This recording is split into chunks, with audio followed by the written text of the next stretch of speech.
J'ai grandi au pied des Blue Ridge Mountains, en Virginie, pas loin de Charlottesville. Chez nous, c'était vraiment le fond de la misère. Mon père était alcoolique et il se droguait. Il n'était pas souvent à la maison. Moi, j'étais celui du milieu. Je me faisais toujours tabasser. Vous savez, celui du milieu, même s'il n'a rien fait, c'est lui qui prend. On était dans une école plutôt bien. Mais comme on était de loin les plus pauvres, on se faisait embêter. Les autres se moquaient de nous, alors je me suis mis à me battre. J'ai jamais agressé personne, mais je supportais pas qu'on m'humilie. Alors ceux qui cherchaient la bagarre, ils me trouvaient. Je les prenais et je leur mettais la tête dans les toilettes. J'ai jamais su faire que ça, me battre. C'est mon père qui nous poussait. Il nous faisait scier des poutres pour nous endurcir. Il disait, si vous vous battez, vous avez intérêt à gagner. Sinon, je vous en remets une couche. Voilà. C'est malheureux, mais mon enfance, c'était ça. J'ai jamais connu autre chose que la violence. C'était pas juste une façon de réagir à un problème, c'était la vie. Et maintenant, je purge 1214 années incompressibles dans l'État de Virginie. Voilà.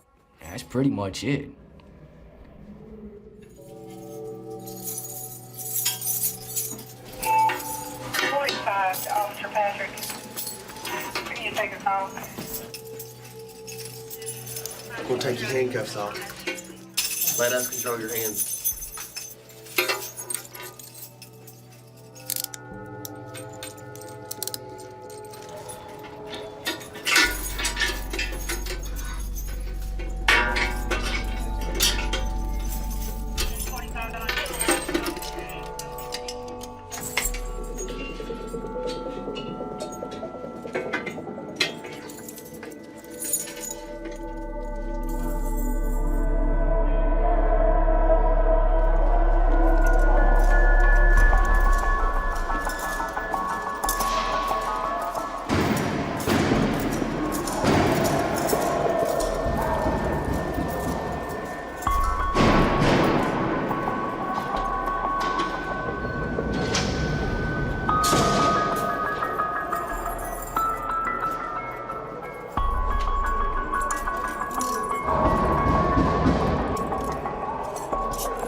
La détention et l'isolement, pour moi, c'est la solitude extrême et l'ennui.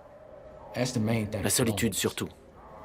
On a beau être un gros dur, on a beau se la jouer Bruce Lee toute la journée, on en bave. Ça fait atrocement mal.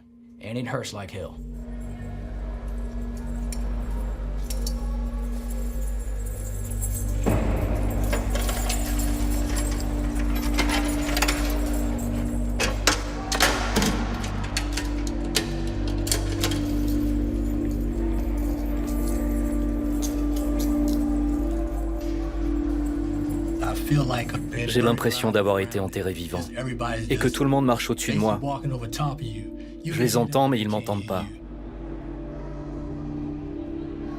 Voilà ce que je ressens. Je me sens oublié. Et ça, c'est pas agréable du tout.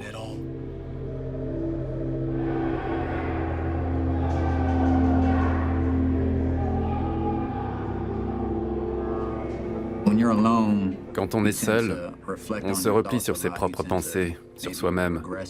On n'a vraiment personne. On est véritablement seul. Les gens qui disent « Ah, j'aimerais bien être seul », je crois qu'ils ne savent pas ce que c'est la vraie solitude. C'est un cauchemar.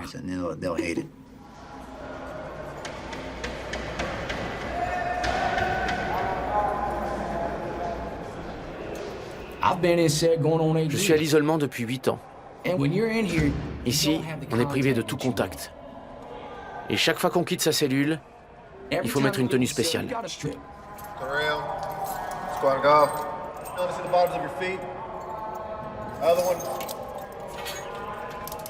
Et puis on est menotté et entravé.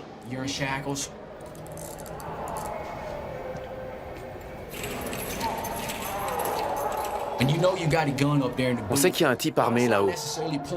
Il te vise pas forcément, mais il se tient prêt. Quand on va à la douche, on peut se parler à travers les portes.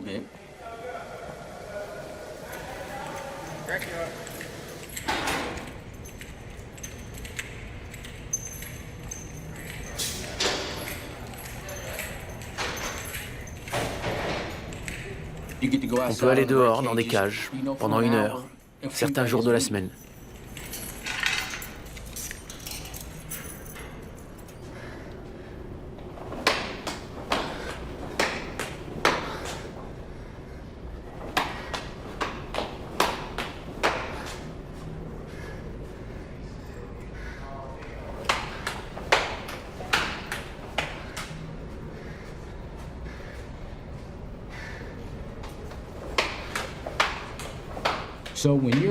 Ici, on vit au milieu de centaines d'autres types, prisonniers et gardiens. Mais en fait, on est seul.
Red Onion a ouvert en août 1998. C'est un établissement d'isolement carcéral de haute sécurité niveau 6. On appelle ça Supermax. C'est un lieu entièrement verrouillé. Ici, la plupart des détenus restent dans leur cellule 23 heures par jour, 7 jours sur 7. J'ai commencé comme directeur adjoint. Ici, on récupère les détenus signalés pour comportement négatif. En gros, les pires de tout l'État de Virginie.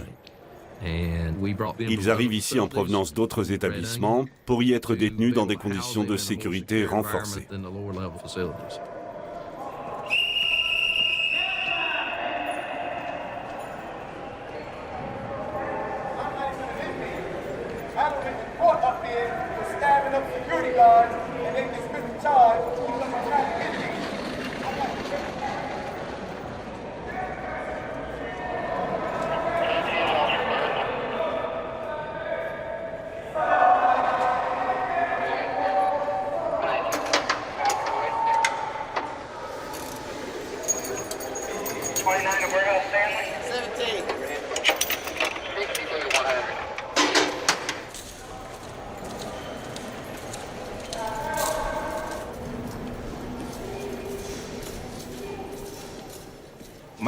Je m'appelle Michael Kelly. Je viens de South Central, Los Angeles. Je ne connais personne dans ce coin, pas de famille, pas d'amis. Je suis venu en Virginie pour déposer quelqu'un en voiture et j'ai commis 2 vols à main armée.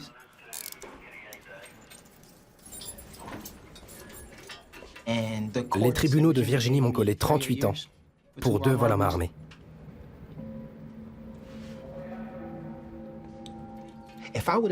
Si j'avais su que je prendrais 38 ans pour 2 vols à main armée, j'aurais jamais fait ça, c'est clair. J'allais pas foutre ma vie en l'air pour 2 vols à main armée, c'est absurde. Mais je savais pas que c'était si grave en Virginie. En Californie, j'aurais pris 8 ans, pas plus. Je savais pas que la société punissait ça si lourdement en Virginie.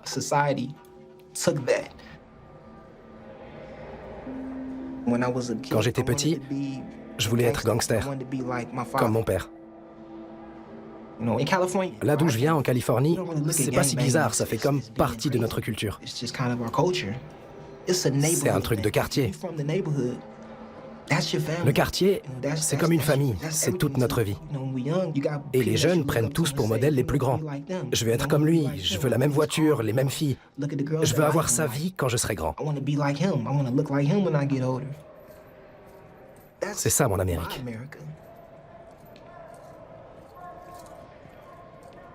Et maintenant, je suis en tôle. Ils m'ont mis à l'isolement parce que je me battais. Rester 23 heures par jour dans une cellule comme ça, c'est déjà un défi en soi. Seul dans cette cellule pendant tant de temps, c'est un défi mental. Tout ce qu'on vit, ça se passe dans cette petite boîte. Il faut se trouver des choses à faire pour pas devenir fou. Tous les jours, toute la journée.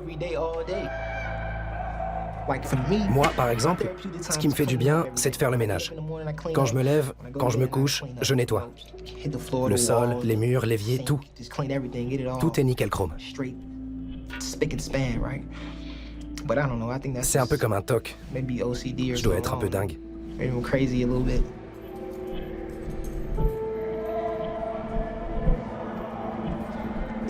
Les gardiens peuvent pas vraiment comprendre.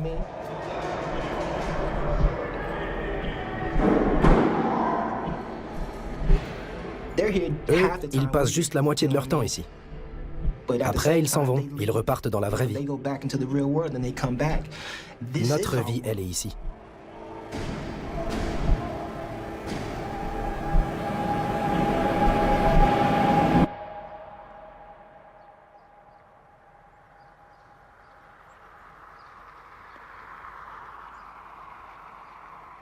Tracking the development of a winter storm here along the east coast and just starting to see some snow in the North and South Dakotas, a bitter cold Arctic air from the south.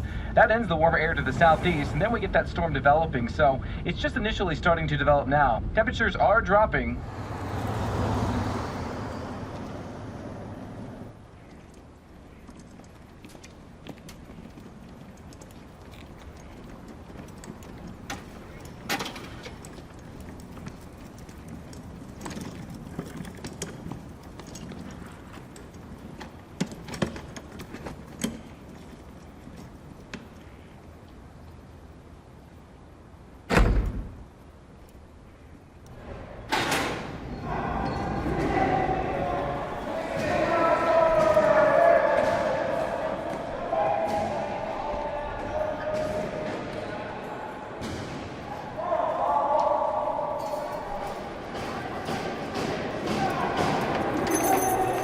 Give me all your clothes.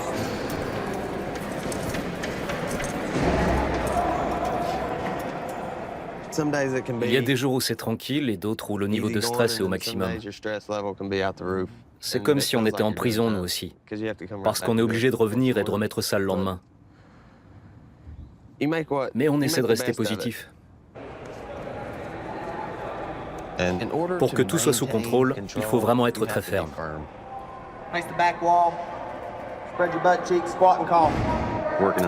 On s'endurcit quand on travaille dans une prison comme celle-là.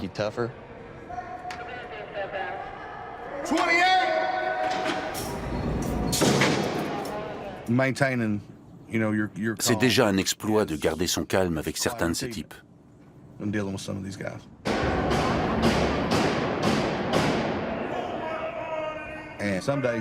Il y a des jours où on a l'impression que ça ne va jamais s'arrêter. Les incidents s'enchaînent non-stop. Je suis chef de secteur pour le bâtiment D. Ça fait 16 ans que je travaille pour l'administration pénitentiaire. J'ai été promu sergent, puis lieutenant, et maintenant je suis chef de secteur. Le plus difficile pour certains gardiens, c'est d'arriver à débrancher en rentrant chez eux. Après avoir été 12 heures par jour en état de vigilance, dans un lieu avec un potentiel de violence énorme, on a du mal à laisser retomber la pression. On reste sur ses gardes. Ça ajoute au stress de ce métier.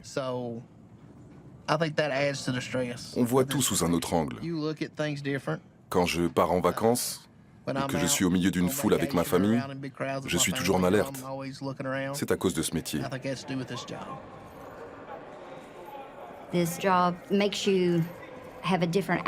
Le travail est très dur ici. On devient moins confiant parce qu'on sait qu'on peut se faire agresser, cracher dessus.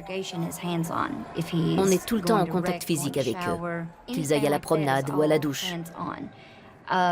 Ça peut déraper à tout moment.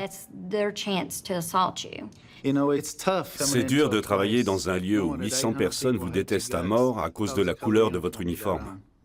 Il y en a qui font comme s'ils vous aimaient bien, mais en fait, c'est du jeu. Ce ne sont pas nos amis. Ils te feront du mal s'ils en ont l'occasion, et ça, il ne faut jamais l'oublier.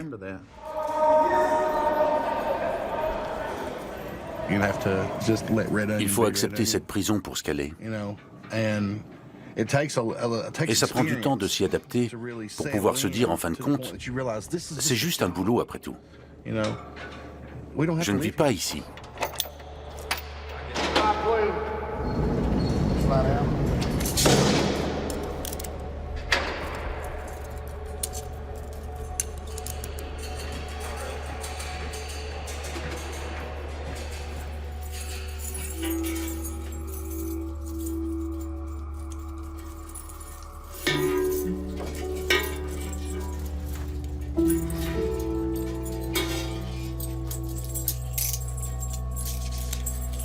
Voilà, c'est parti.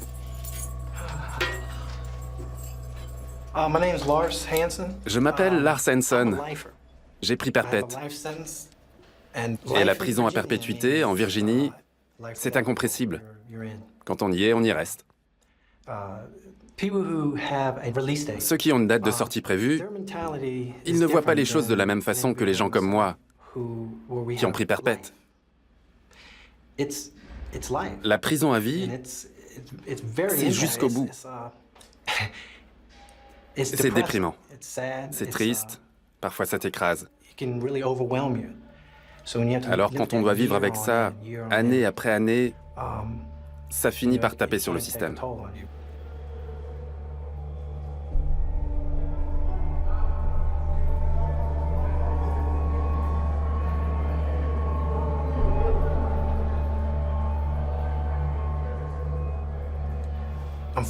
J'ai 41 ans, je suis incarcéré ici en Virginie depuis près de 20 ans.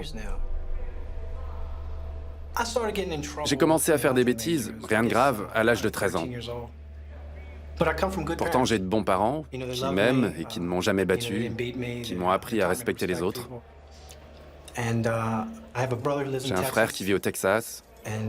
On est pareil, à part que moi, j'ai fait les mauvais choix, et pas lui. Il s'en sort vraiment bien. Quand j'avais 17 ans, j'ai tiré sur un type et j'ai fait 5 ans et demi de prison à Hagerstown. Je pense que ça m'a fichu en l'air parce que c'était très violent là-bas. C'est ce que j'ai dit au juge d'application des peines et ils m'ont mis en liberté conditionnelle. Je suis rentré chez mes parents à 22 ans et j'y suis resté 6 mois. Mais dans ma tête, j'étais pas sorti de prison. En prison, tu te laisses pas faire quand on te manque de respect ou quand on essaie de t'arnaquer.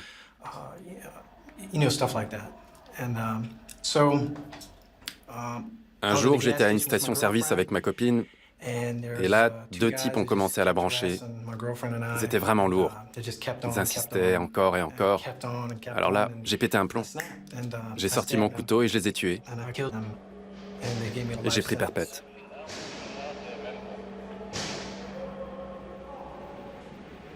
Je suis ici pour tentative d'évasion.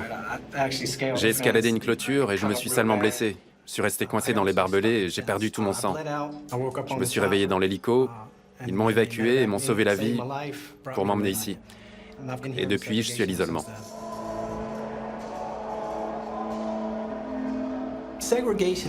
L'isolement, c'est pas évident pour les détenus, parce que si on fait pas attention, on finit par s'adapter et devenir asocial. Il y en a même qui perdent la boule.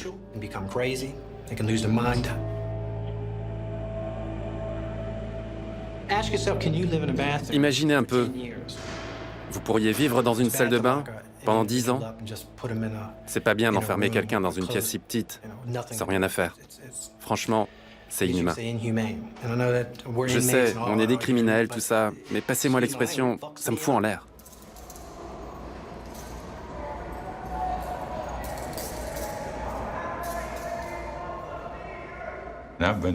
Je suis à l'isolement depuis 17 ans,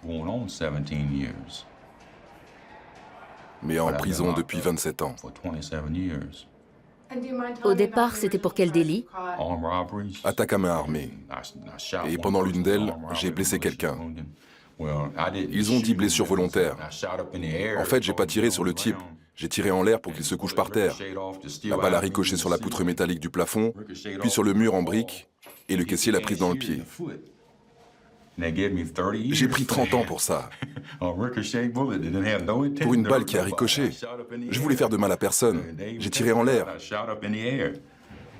Ça a même été dit par les témoins. Mais le juge a dit qu'il y avait intention de blesser.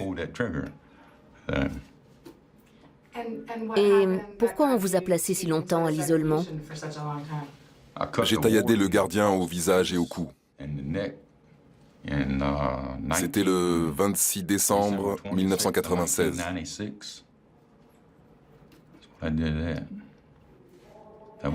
C'était pas la chose à faire. J'ai eu un coup de chaud. Et je m'en mords les doigts depuis 17 ans.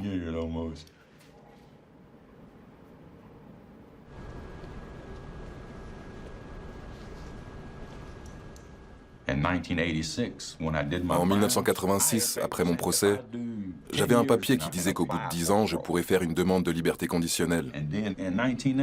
Et puis en 1995, ils sortent une nouvelle loi qui dit « Fini la liberté conditionnelle ». Après, plus rien n'était pareil. Alors j'ai pété un plomb. En 1995, ils me suppriment la liberté conditionnelle. 1996, j'agresse le gardien. Et depuis, je suis ici.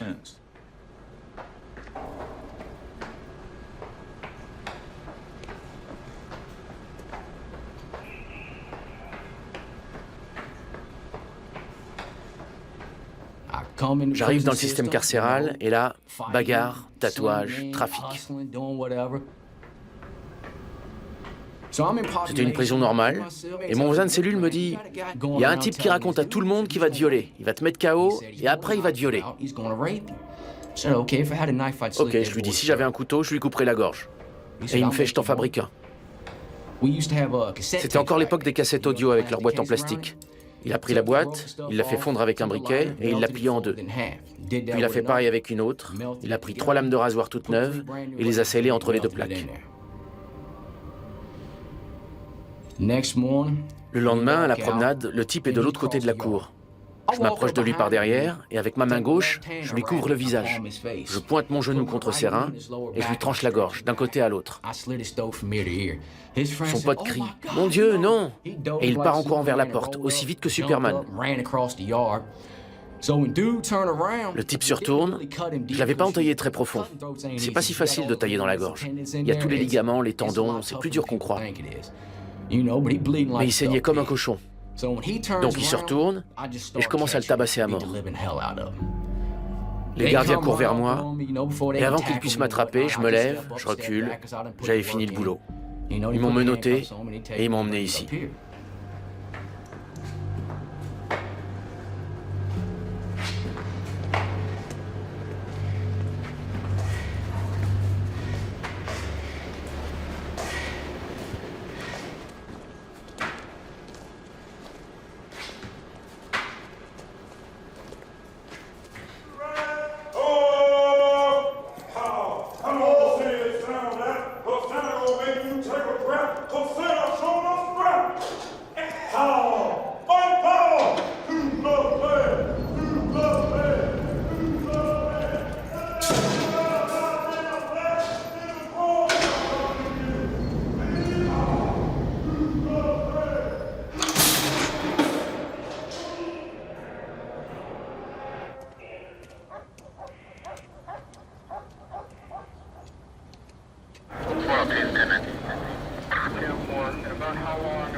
Vos rangs ne sont toujours pas droits. Alignez-vous.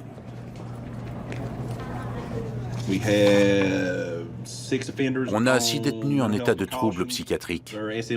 Leur feuille de suivi doit être affichée à leur porte avec les instructions de la direction. Les Glock 40 sont arrivés. Préparez bien vos cartes pour les percevoir. Ce sera tout pour aujourd'hui. Pour le reste, RAS. Une bonne et tranquille journée à vous. Merci.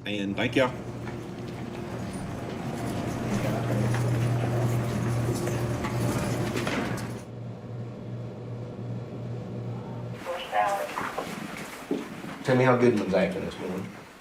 He come out of restraints last night about 12:30 and waiting to get his property back to be reviewed. He's already got it. He's already got his property back. He's still a little agitated. What you got running today? Things running smooth. Officers doing well. We're on lock. Anything about when we would resume rec? Not as of now. Okay. Well. Quand on commence à travailler dans la pénitentiaire, on se rend compte assez vite qu'on ne fait pas n'importe quel métier. On est là pour faire respecter la loi. Tous les jours, on protège le public, on sauve des vies. Et ça, c'est gratifiant. Quand on rentre chez soi le soir, qu'on pense à ce qu'on a fait dans la journée, on peut se dire qu'on a vraiment servi à quelque chose. J'ai commencé en 2000. Ça fait donc 14 ans que je suis ici.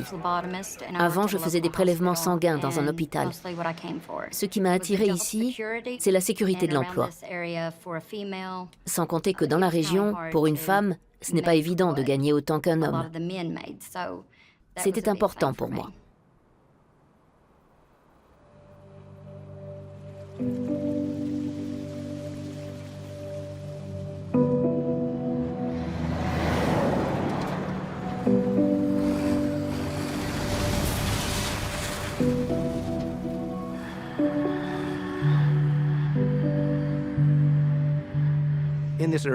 Dans la région, il y a beaucoup de mines de charbon.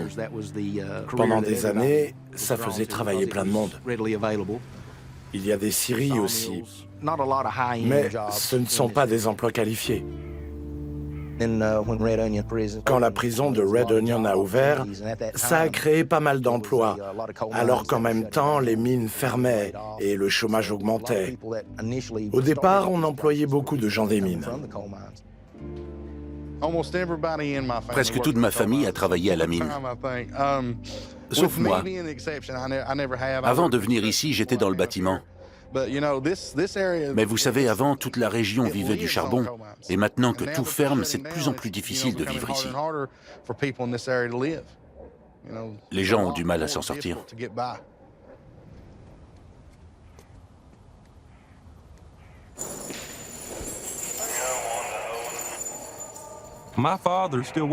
Mon père travaille encore à la mine. Ça va faire 40 ans qu'il y est.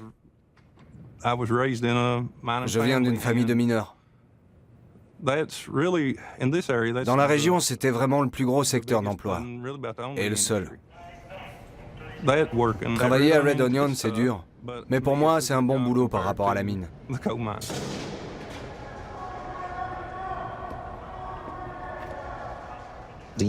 Tous les jours, les chefs de secteur font leur tournée pour voir où en sont les détenus de leur bâtiment. C'est important de les connaître.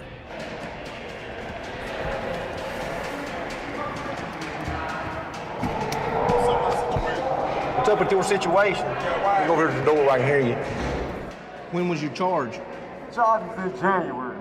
Okay. For a 212 charge. That don't even qualify. What is a 212 charge? A threatening bodily harm charge. A threatening bodily. Who did you threaten? I ain't threatening nobody. The officer said he overheard me talking to somebody. They won't give me my property back. They won't give me nothing back. Chaque détenu a ses problèmes. Et ils veulent tous une solution, bien sûr. Before 10 o'clock in the morning, right? I done told them leave the voicemail. Mais la solution ne leur convient pas toujours. Pour certains détenus, on a l'impression que l'isolement, c'est ce qu'ils cherchent. Que c'est comme ça qu'ils veulent vivre. Il y en a qui ont peur, pour certaines raisons, de vivre dans le régime général. Et puis, il y a ceux qui refusent carrément de coopérer. What's going on? I'm just trying to get back home to Texas, man. How was what you did last week gonna get you back home to Texas? Si un détenu se comporte mal, ça a des conséquences. S'il continue à faire des siennes, à semer le trouble, on prend des mesures disciplinaires. What did you do last week? Did you flood, break the sprinkler head? Yeah, broke it. That's why they started me down. Why did you break the sprinkler head? Well, because it's all dirty and stuff. You feel better now? They let me up. They told me to get the medicine adjusted, whatever. But you feeling a little bit better now than you was last week? You know, I haven't heard from my family like over a year. That's the last time I got any mail. You feeling better today, Lonnie? I got mental illness, severe, mentally ill, psychotic, and neurotic, and being denied sufficient. You're psychotic and neurotic, is that what you said? Yeah, psychotic, neurotic. That's a person that symptom out of touch with reality. Don't know what's chivalry, what's real, and what's spurious and fake. And some of the torture techniques, like strapping prisoners to the bed with that useless chest strap, starving. Well, I tell you what, Lonnie, we're gonna go on about our business. Right? And look, also, they got me in prison with no evidence. They had no eyewitness, and the state found me guilty, and they had a lot of people with crimes like that.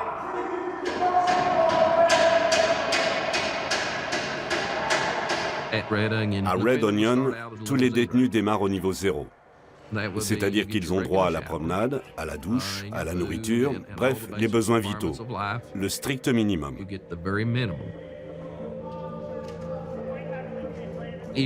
Si vous vous comportez bien, que vous vous montrez coopératif, vous passez en niveau 1. Là, vous avez droit à un objet électronique et même à quelques dollars de plus de cantine.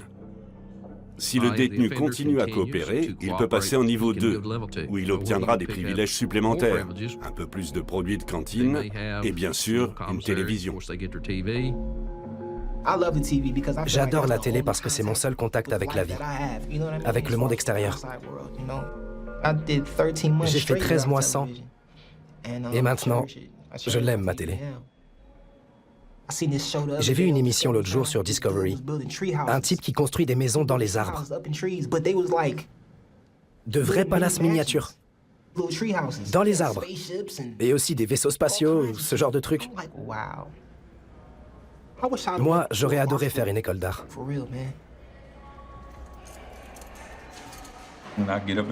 Quand je me lève, je regarde les émissions du matin. Les infos régionales, la série Marié 2 enfants. C'est par ça que je commence. Des fois aussi, je regarde un film, mais ça me rappelle des souvenirs, des choses que je faisais avant et qui me manquent.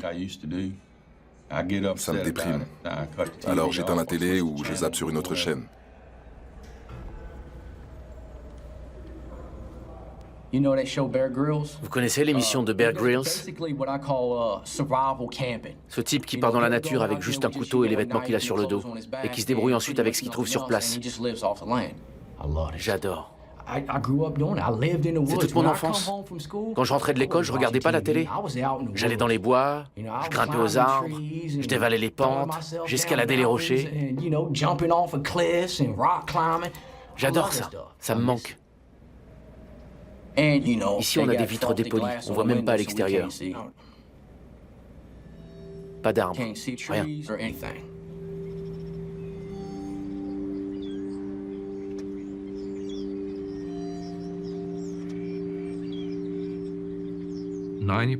En Virginie, 90% des délinquants retournent à une vie normale en société.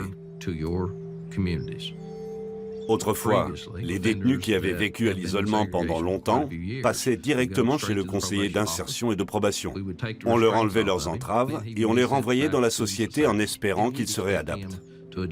Notre but maintenant, c'est de pouvoir leur retirer leurs entraves ici. On prend ce risque à l'intérieur de la prison pour éviter les problèmes à l'extérieur. Et pour sortir de l'isolement, ils doivent participer à notre programme de réadaptation. Cette semaine, on va parler des outils pour nous aider à gérer la colère. Alors, je vais vous demander comment, tout au long de votre vie, vous avez appris à exprimer votre colère. Ce sera le module 3. Vous pensez qu'exprimer sa colère, c'est quelque chose qui s'apprend? Moi, j'ai appris par les gens autour de moi. J'ai grandi dans un quartier violent, il fallait se battre. En grandissant, on apprend les moyens d'obtenir ce qu'on veut des autres. Parfois, c'est par la violence, l'intimidation, l'agression physique ou psychologique. Dans les prisons, beaucoup d'hommes sont là du fait des leçons qu'ils ont apprises en grandissant. Décrivez-moi des formes de comportement violent que vous avez pu avoir. Moi, j'ai tout coché. Bousculer, jeter par terre, donner des coups de pied, étouffer, boxer, menacer d'une arme, rendre invalide et même tuer. Et qu'est-ce que ça vous a apporté? Quand ça arrive, c'est juste que je m'emporte et je réfléchis plus. Je me dis, allez, je vais le dominer physiquement et j'aurai ce que je veux, au lieu d'agir de façon rationnelle. Vous oubliez pourquoi vous faites ça? En fait, je pète un câble. C'est un programme en 7 étapes. On essaie de les préparer à bien se comporter dans le régime général.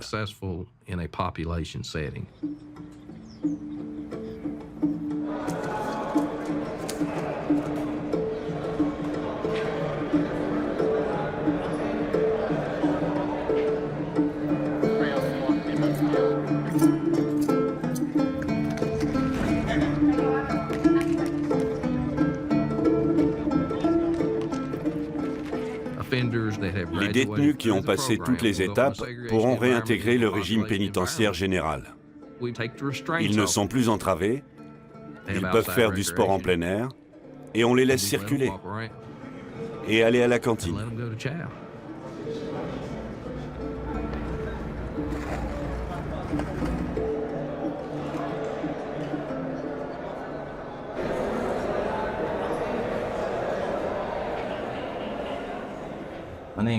Je m'appelle Dale. J'ai 23 ans. Je suis en prison depuis 2005, depuis l'âge de 15 ans. Et j'ai passé presque 2 ans à l'isolement. C'est vraiment bien cette chance qu'il nous donne d'avancer et de faire ce programme de réadaptation. De toute façon, on n'a pas trop le choix. C'est ça ou rester toute la journée dans sa cellule. L'isolement à long terme, c'est vraiment dur. On vit dans une confusion permanente. Il y a beaucoup d'agressivité. Les détenus qui se balancent leurs excréments, leur urine. Moi, j'ai fait des crises de panique là-dedans. Ça me détruit. On n'est plus jamais le même après ça.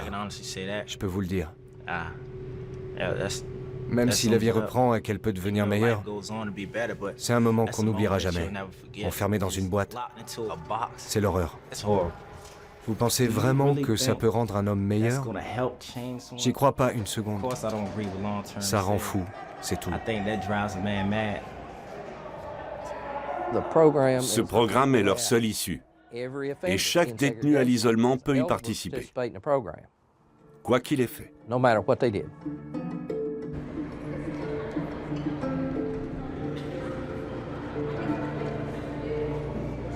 Bonjour à tous et au personnel. Je suis content de voir toutes mes équipes réunies aux côtés des détenus pour cette remise des certificats de réadaptation. J'aimerais commencer en disant aux détenus, certains d'entre vous ont passé beaucoup de temps à l'isolement. Ne l'oubliez pas. N'oubliez jamais que vous étiez tombé très très bas. Souvenez-vous toujours du chemin parcouru.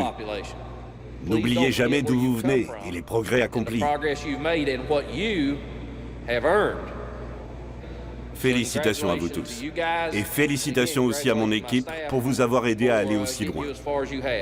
Une fois de plus, bonne chance. On se recroisera sûrement quand vous serez en détention normale. Merci.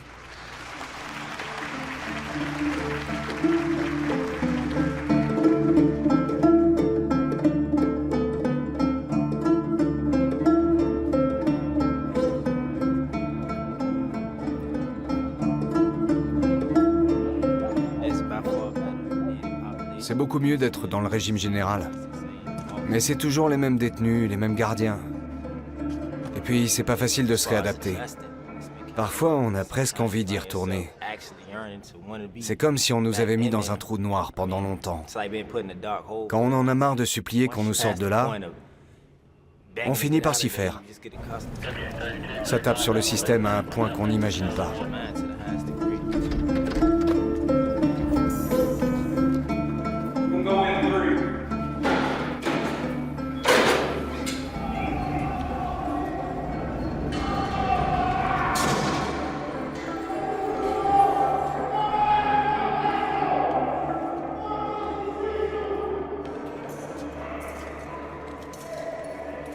So with the release.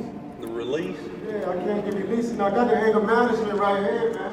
When are you going to participate in the challenge program? So I'm finishing, look. That's anger management. You need the challenge series. This is it. No, that's the anger management. Yeah. Hey, if you got a psycho program, that means that somebody is a psychiatrist. Okay. So while I'm not released, I'm paying for 10 years. You've got one more program to complete. How I got the program? I'm right here. I got it right here.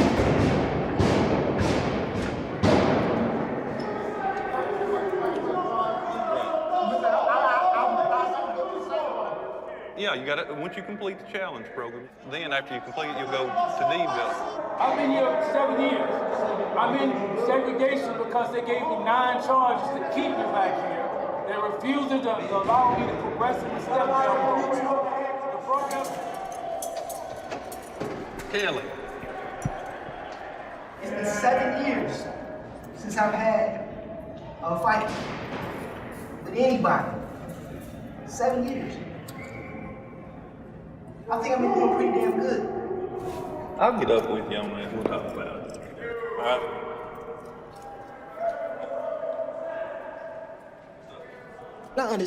Je sais bien que dans n'importe quel environnement, que ce soit dehors ou en prison, on a besoin de règles, de lois.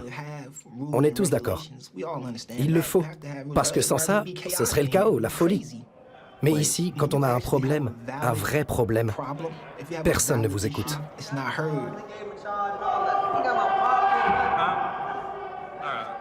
C'est comme si on n'avait pas de voix. Être un homme sans voix, ça peut faire très mal.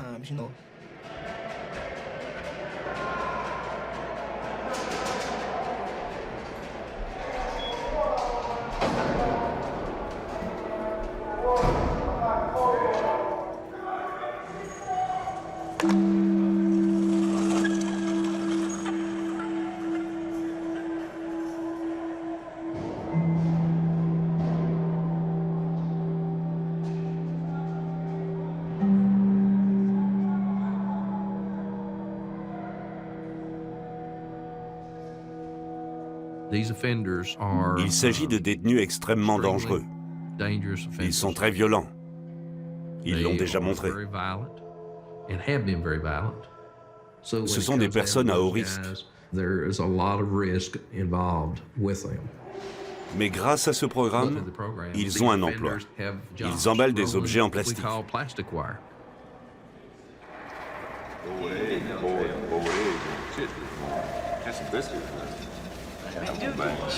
Gravy was just nothing but water, dude. That's all it was, man. I like them apples. See where the butter. I don't touch them apples.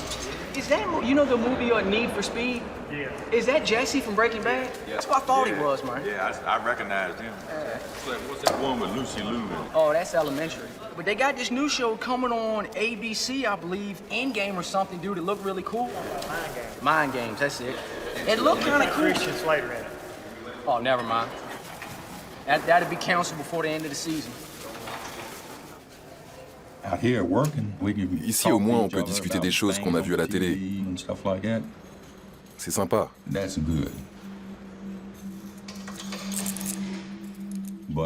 on a toujours les menottes et les entraves. Et des gardiens en gilet pare-balles pour nous escorter. Moi, j'ai envie de sortir de l'isolement. Il doit bien y avoir un moyen. Close 14!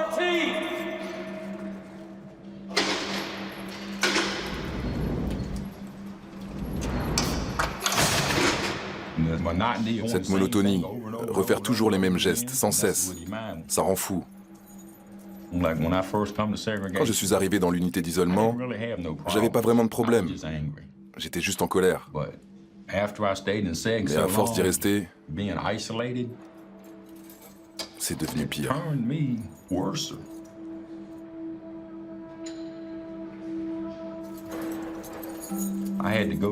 J'ai dû aller chez le psychiatre, prendre des médicaments.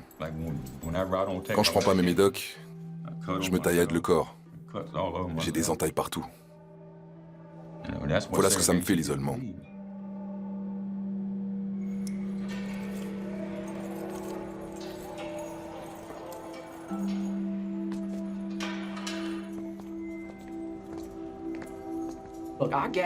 J'ai pris 2 fois perpète sans espoir de libération. Je suis en tôle pour toute la vie.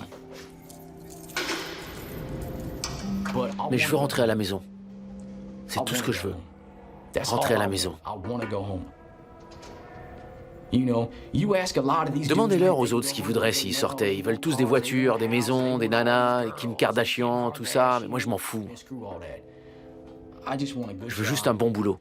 J'adorerais avoir une femme, 2 enfants et un chien. Voilà ce que j'attends de la vie, rien de plus. J'ai déconné.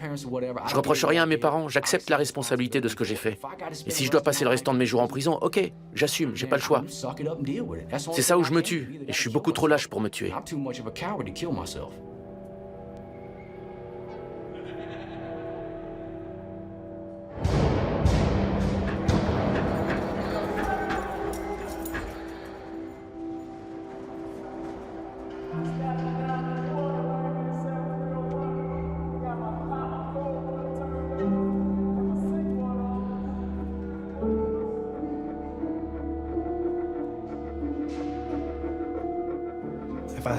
Quand je commence à déprimer, je fais de l'exercice.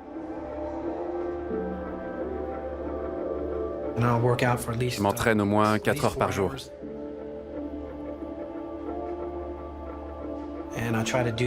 J'essaie de m'épuiser pour ne pas me laisser gagner par le désespoir. Il faut l'intérioriser, le repousser à l'intérieur. Et après, on est mieux dans sa tête.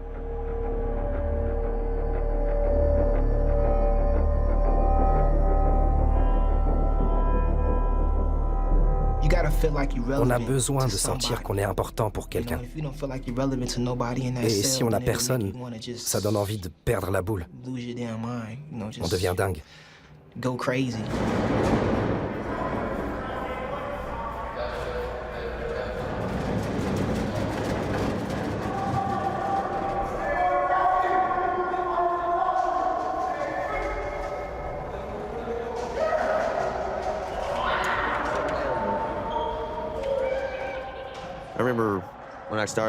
Quand j'ai commencé, je crois que je ne savais pas trop dans quoi je m'étais fourré.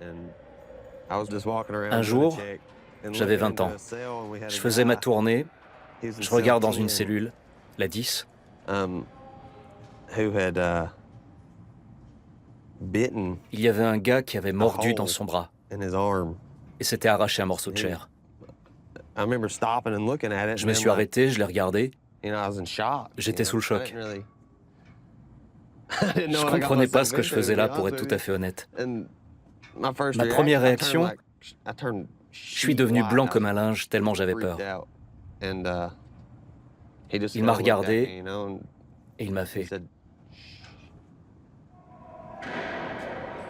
Il y avait du sang partout. On a dû appeler un médecin. C'était pas rien comme première expérience. Un vrai bizutage.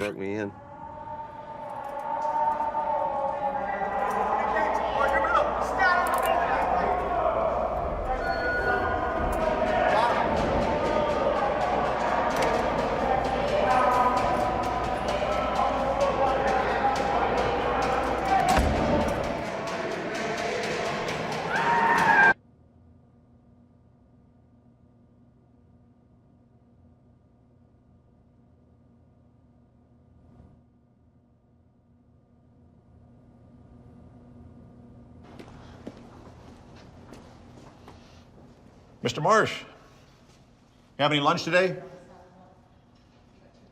Did lunch come? Did you accept lunch?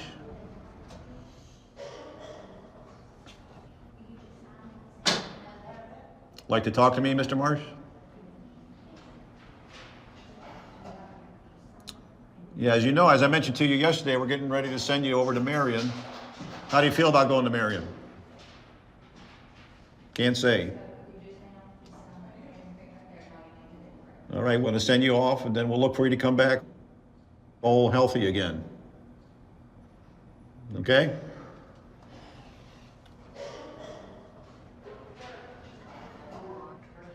Okay.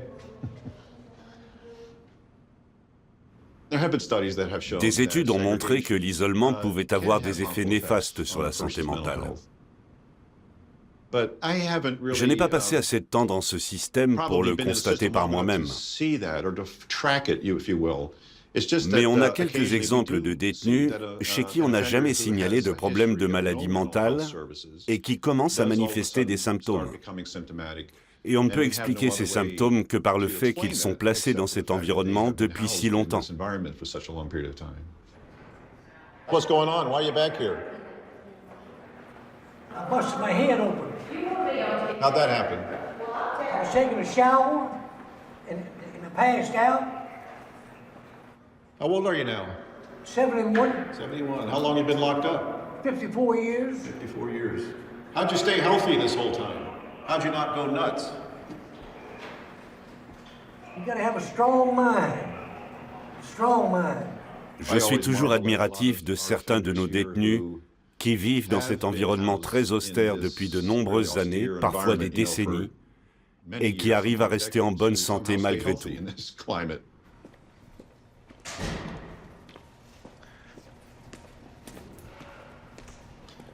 Can you tell us why you're back here? Severe suicide thoughts. Severe suicidal thoughts. And we put you back here on precautions to kind of keep an eye on you, prevent you from harming yourself. Yeah. When you're back in the building, what are your concerns about being housed? Where I'm housed, there's segregation. It seems like I'm forgotten about. I think we need, more hands-on, treatment. You know what I'm saying? Yes. Give me things to do. Other than being in the cell 23 hours. Yeah, I hear you. It's a challenge for us here. It's a challenge for us. My opinion is just they just don't care. Yeah, we don't care. Well, I can understand why you might have that impression. Hey, for real, doctor, I need your support. I need your support. I don't throw me back into where I left.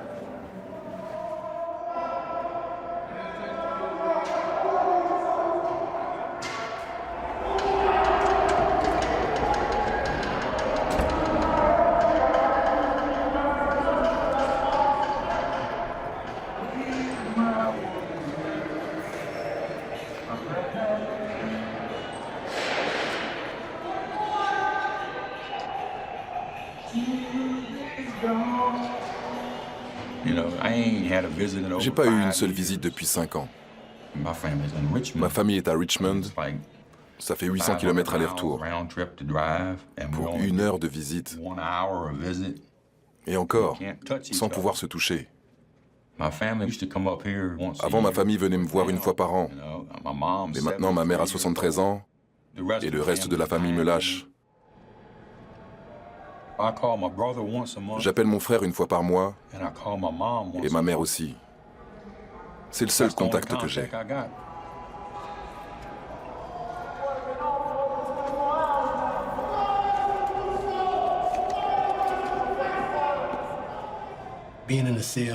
Quand on est enfermé dans une cellule, sans pouvoir parler aux autres, on est dans son monde à soi. Et plus on y reste, et plus on se ferme. On peut parler à son voisin par la bouche d'aération. Mais il faut encore que ce soit quelqu'un qui a envie de parler. J'ai de la chance. Je suis mieux placé maintenant.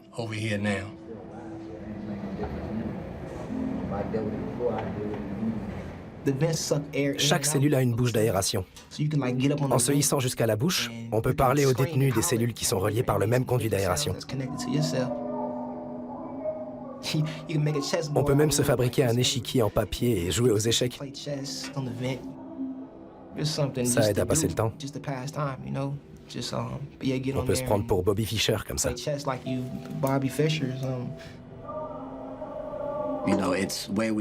C'est un moyen de communiquer en privé avec quelqu'un, sans que tous les autres entendent. Ici, il n'y a que 2 cellules sur le conduit d'aération. Mais il peut y en avoir jusqu'à 4. Pouvoir parler, se confier, ça m'aide vraiment à avoir les idées claires. Et ça m'empêche d'avoir des pensées négatives.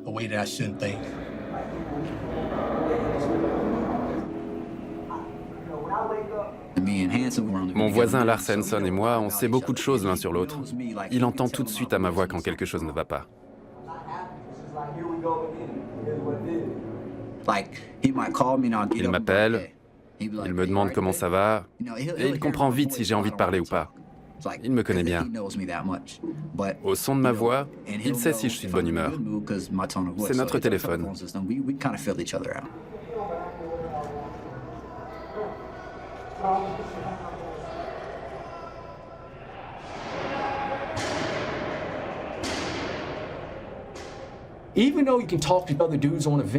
Même si on peut parler aux autres par l'aération, il y a toujours un petit malin qui commence à ouvrir sa grande gueule, qui se met à t'insulter, à te traiter de mouchard ou de pédale.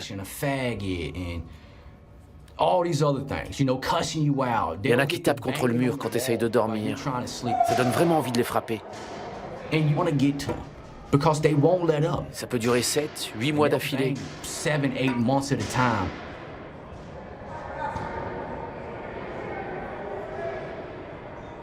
Et puis la lumière est toujours allumée. Il n'y a pas d'interrupteur. On est coincé dans cette cellule. Ça rend dingue.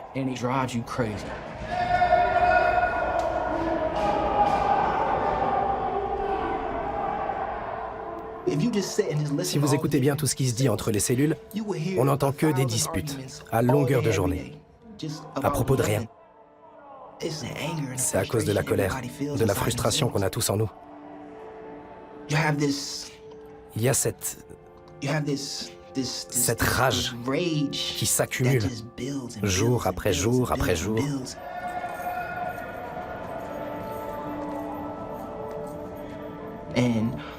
Le moindre petit truc peut rendre dingue. Par exemple, le courrier. C'est l'événement de la journée. Quand tu vois le gardien passer devant ta porte sans s'arrêter, ça peut te bousiller ta journée. L'autre truc, c'est le pain. On est censé avoir 2 morceaux de pain. S'il en manque un, ça me met hors de moi. Hier, le courrier n'est pas passé, pour une raison ou pour une autre. J'ai tourné en rond dans ma cellule pendant des heures et des heures et des heures. J'étais incapable de passer à autre chose. Je demande pas à l'administration de comprendre ce qu'on endure derrière ces portes. Il n'y a pas de règles pour eux. Ou plutôt, c'est eux qui font les règles. Ils ne viennent pas te dire pourquoi il n'y aura pas de courrier, ils disent juste « il n'y aura pas de courrier ». Mais moi, si je dis « il n'y a pas de sel sur mon plateau, je veux mon sel », eh ben, vous comprenez, c'est comme deux réalités totalement différentes. Le lundi, si j'attends le courrier et que personne ne vient me le donner, sans rien me dire, sans m'expliquer pourquoi, quand on ne nous donne pas ce à quoi on a droit, et qu'on la ramène, ou qu'on pique une crise parce qu'on ne nous a pas donné ce qui nous revient, alors là, ils disent qu'on représente un danger pour la sécurité. Et ils en ont plein d'autres comme ça, des bonnes raisons qui nous empilent au-dessus de la tête. Eux, ils ne respectent pas les règles, mais ils veulent que nous, on les suive à la lettre. Quand on tourne en rond toute la journée, on n'a qu'une seule envie, c'est de se révolter. Vos règles, je m'en fous parce que même quand je les respecte, j'ai pas mon deuxième morceau de pain. Qu'ils aillent se faire foutre. Dans cette cellule, on accumule tellement de colère qu'on a envie de se battre. Venez dans ma cellule. Venez me frapper. Venez, je veux me battre. J'ai tellement mal à l'intérieur, je veux avoir mal à l'extérieur. Alors, arrêtez votre cinéma, allez-y. Frappez. Dans cette cellule, rien n'a d'importance.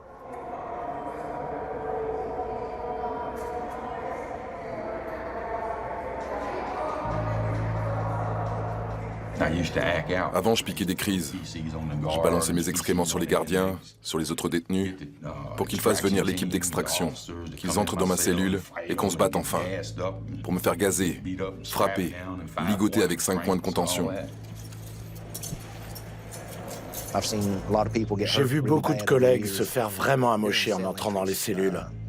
Genoux éclatés, chevilles, coudes, bras. Les détenus peuvent être très dangereux.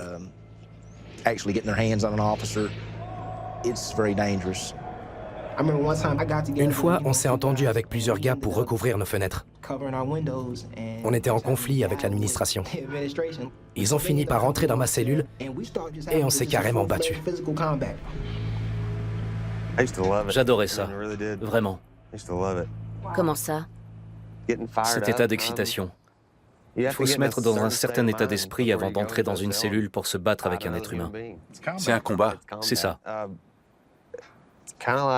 C'est un peu comme quand on marque un but ou qu'on fait un home run au baseball. Il faut être à fond.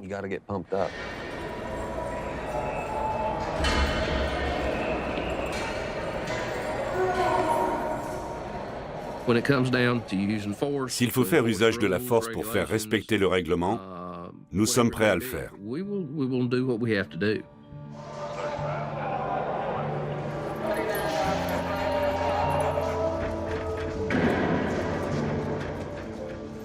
Ce sont des criminels qui ont un passé extrêmement violent.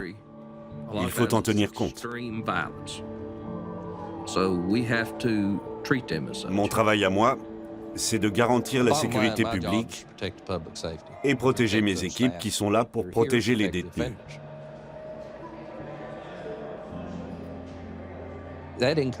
Il faut voir la situation dans son ensemble. Quelle est la meilleure solution? Qu'est-ce qui garantit la sécurité de tous?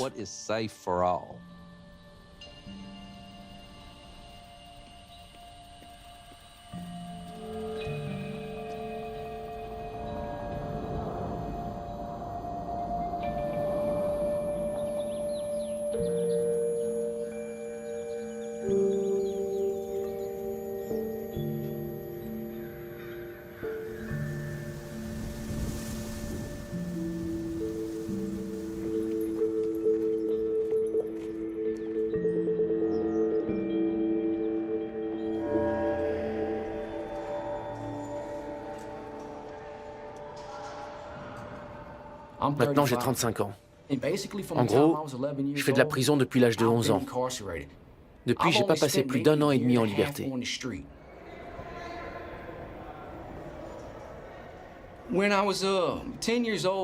Quand j'avais 10 ans, en fait c'était le jour de mon anniversaire, mon père a quitté ma mère. Il m'a dit que c'était de ma faute. Il était saoul et il nous a collé tous ses échecs sur le dos. On passait de chez mon père et sa nouvelle copine à chez ma mère et son nouveau copain. Et aucun des deux ne voulait de nous. Ils ont fini par nous placer. Là-bas, il y avait un jeune de 17 ans qui a commencé à embêter mon frère. Alors j'ai pris une queue de billard et je l'ai frappé en lui hurlant dessus. Je me suis fait virer de la famille d'accueil et ils m'ont placé en foyer. Et là-bas, un jour, ils ont servi des banana splits. Moi, j'en avais jamais mangé. Même aujourd'hui, j'en ai encore jamais mangé. C'est vraiment le truc qui fait envie à tous les gosses. Et le type n'a pas voulu m'en donner. Je suis devenu fou. Je me tue si tu m'en donnes pas. Ah, t'es pas assez courageux pour ça. Alors j'ai pris la fourchette et je me la suis plantée dans le poignet. Je devais avoir 11 ans. Ils m'ont emmené à l'hôpital et puis ensuite dans un autre foyer. J'ai commencé à faire des bêtises. J'ai volé une voiture, je me suis fait choper, envoyé direct en foyer pour jeunes délinquants où j'ai passé plusieurs années. On se bat tous les jours dans ce genre d'endroit. Je gagnais pas à tous les coups, au contraire même. C'est pas pour rien qu'on appelle ça l'école des gladiateurs.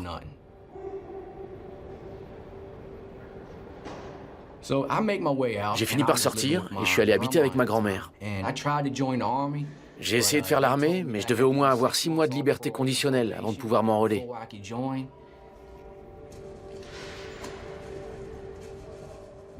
J'ai bossé comme électricien à Charlottesville. Ça, c'était sympa. J'ai toujours été habile de mes mains. Ma grand-mère avait besoin de remplacer son poêle. Alors pour Noël, je lui en achète un, à crédit. Mais entre-temps, je me fais virer. Et je pouvais plus rembourser. C'était hors de question qu'ils viennent reprendre le poêle de ma grand-mère.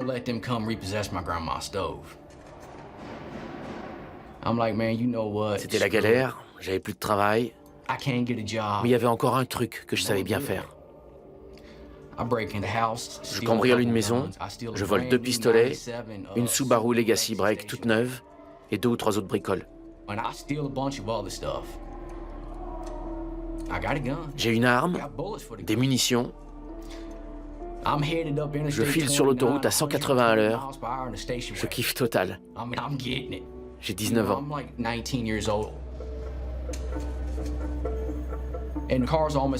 Comme j'ai bientôt plus d'essence, je m'arrête dans une station-service, je fais le plein, mais j'ai pas d'argent. Je vais à la caisse, je prends un coca, je sors mon arme sous le nez du caissier. Donne-moi ton fric. Il sort des billets de son portefeuille, il me les tend. Ouvre ta caisse, donne-moi l'argent. Il l'ouvre. Allez, donne le fric. Il me dit non. Si tu me le donnes pas, je te tue. Il me regarde dans les yeux et il me fait « Je te crois pas ».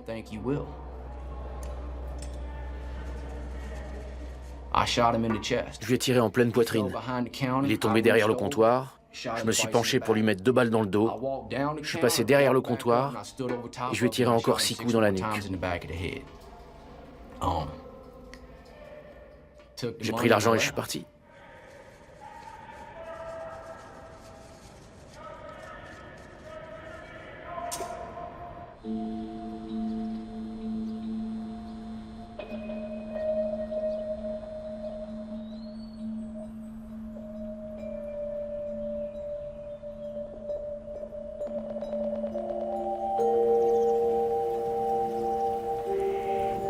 Comes the snow, new area of low pressure forming up along that same front that moved in over the weekend. That snow spreading north and eastern areas yet through these morning hours. We are expecting disruptive snow from West Virginia across the Mason-Dixon line. The PA Turnpike going to be an absolute mess. Some spots 6 to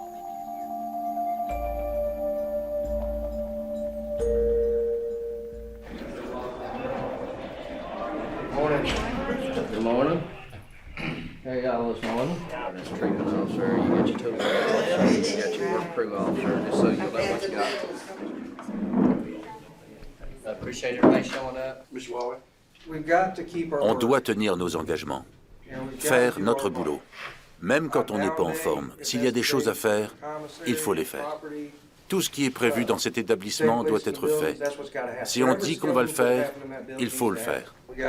On attend d'eux qu'ils fassent ce qu'il faut. À nous aussi de faire ce qu'on doit faire. Je suis content de vous. Vous faites le métier le plus dur de tout l'État de Virginie. N'oubliez jamais ça. Aussi, n'oubliez jamais que vous travaillez dans une prison. Soyez vigilants. C'est un environnement particulier. Ces gars sont des criminels. Alors faites attention. Si vous avez besoin de quoi que ce soit, n'hésitez pas.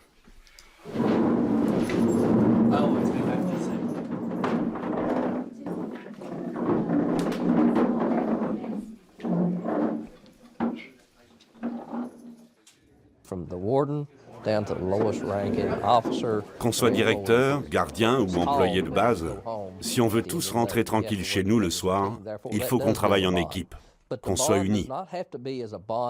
Mais pas unis contre les détenus. Il faut créer des liens avec eux pour les aider à s'améliorer. En tout cas, ceux qui le veulent.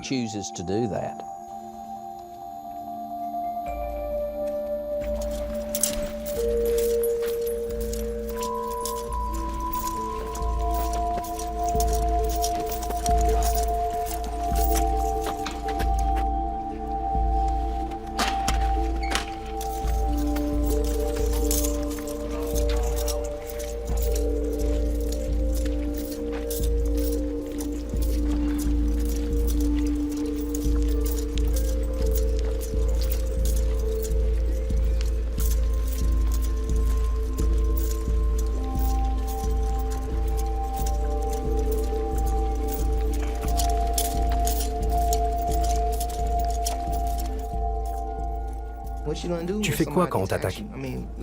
Tu fais ce que t'as à faire? Il n'est plus question de règlement.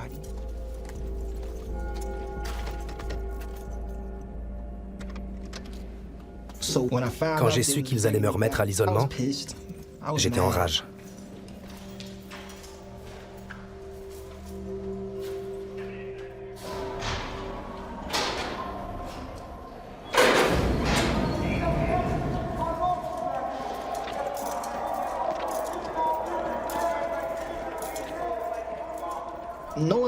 Sachant que j'allais retourner à l'isolement à long terme, il a fallu que je mette mes idées en ordre. Parce qu'ici, on sait quand on rentre, mais on ne sait pas quand on sort pour retourner en détention normale.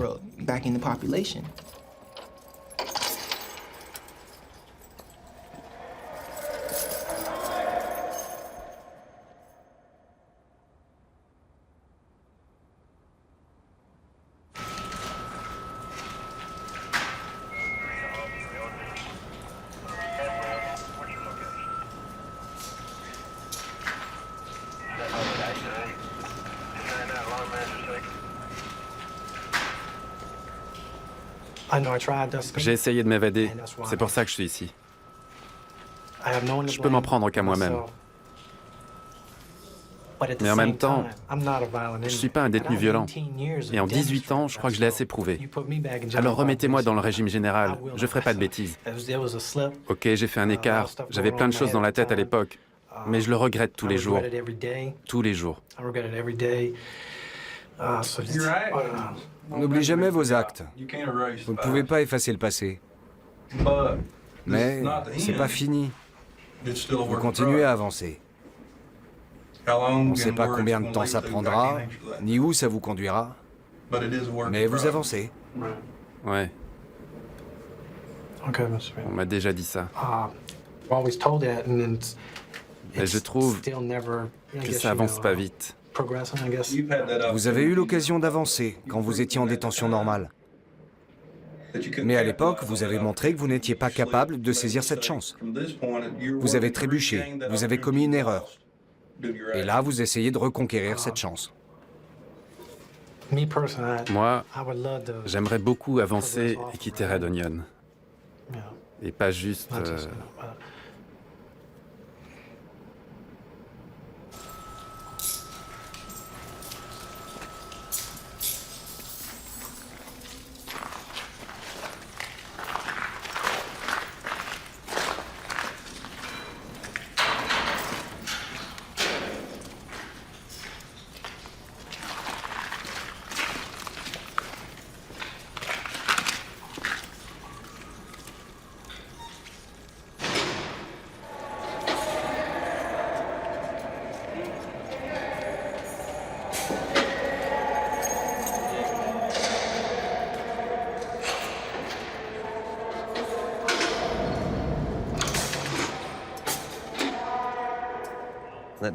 La porte se referme et il se retrouve dans cet endroit confiné. J'arrive pas à imaginer. Ça doit être terrible d'être là-dedans. Oui. Moi aussi, je crois que j'aurais vraiment du mal à gérer l'isolement. Ne pas pouvoir bouger comme ça, je crois que ce serait très dur.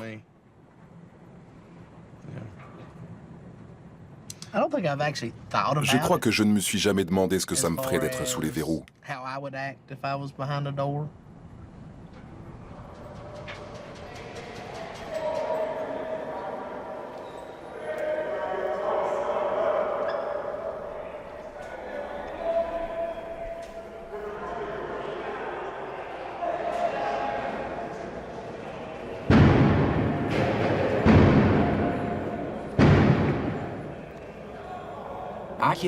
J'ai tué un homme.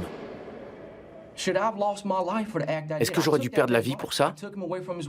Je lui ai pris sa vie. Je l'ai enlevé à sa femme, à ses enfants, à ses petits-enfants, à son travail. Qui sait ce qui est arrivé à sa famille une fois qu'il a perdu son magasin, son gagne-pain? Mon geste a eu un tas de conséquences. J'ai pris la vie de cet homme. Est-ce que je suis assez puni? À mon avis, non. Loin de là. Mais 7 ans, 8 ans d'isolement, ça marche pas. Ça me met encore plus en colère. Je suis encore plus frustré. Ça fait de nous des animaux en cage.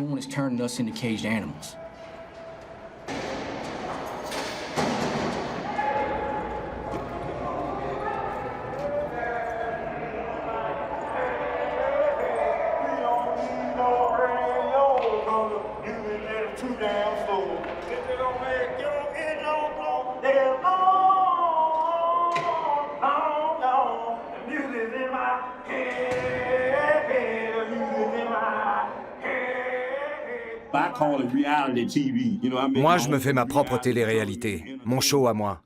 Je fais le chien de chasse.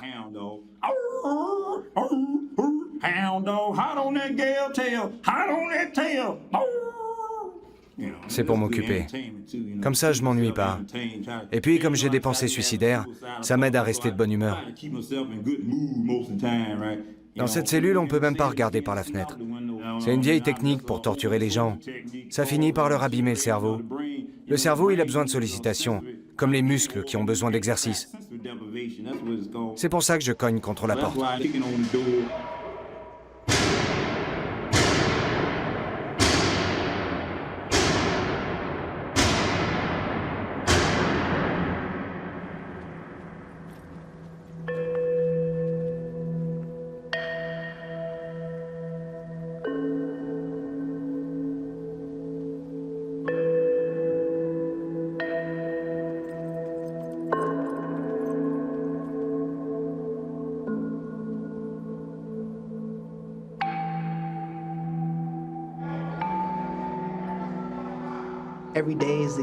Chaque jour se répète. Toujours exactement le même.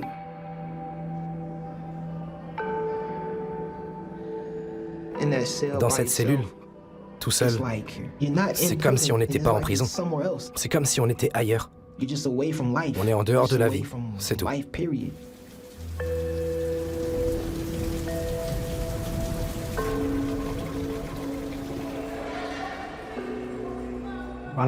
Je ne sais pas si c'est l'espoir qui m'aide à tenir. Je crois que c'est juste ma force intérieure. Soit je trouve la force intérieure, soit je me tue. J'ai pas d'autre choix, donc comme je me suis pas encore tué, j'essaie de tenir.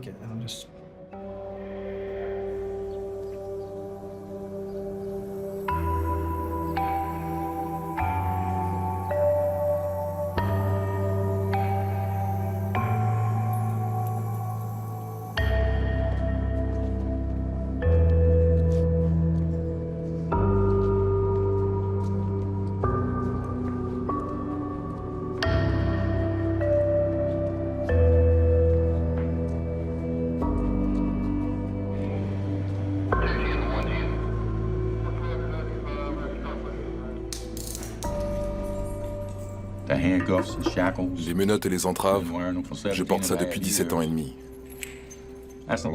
Ça fait long. J'ai passé plus de temps à l'isolement que d'autres gars qui sont en prison normale pour meurtre, alors que moi j'ai tué personne.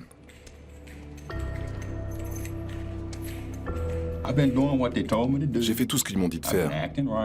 Je me suis bien comporté, j'ai pas fait d'ennuis. Et je vois pas pourquoi ils peuvent pas me laisser sortir d'ici.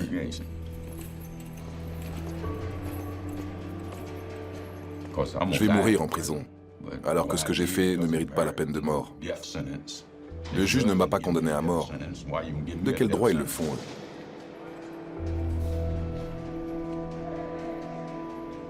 Me laisser ici pour le restant de mes jours, c'est une sentence de mort.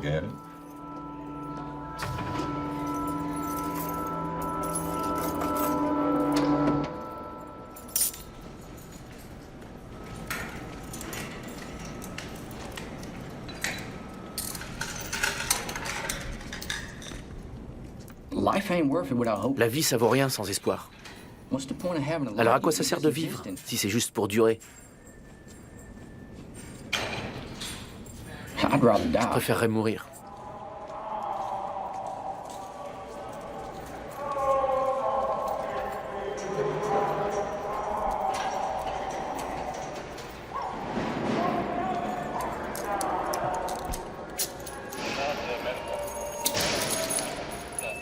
Point 3.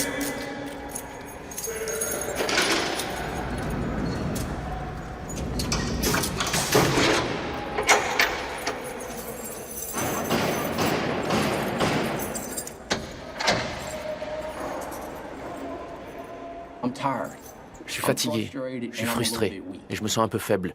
La dépression, en somme. C'est humain, on conçoit. Et comment vous gérez ça? Par l'imagination. Je m'imagine que je vais dans toutes sortes d'endroits, je me crée des paysages entiers dans ma tête. Quand je ferme les yeux, je peins un paysage et je le vois. Et je marche dedans, comme un décor en 3D sur ordinateur. Je fais ça tous les jours. Je croise les mains derrière la tête et je ferme les yeux. Je crée un paysage par ma volonté et j'entre dedans. Parfois, c'est des lieux de mon enfance, comme les bois dans lesquels j'ai grandi.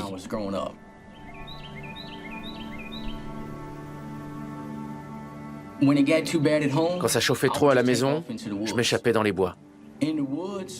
Là-bas, j'étais bien. J'étais en sécurité. J'avais plus peur de me faire tabasser.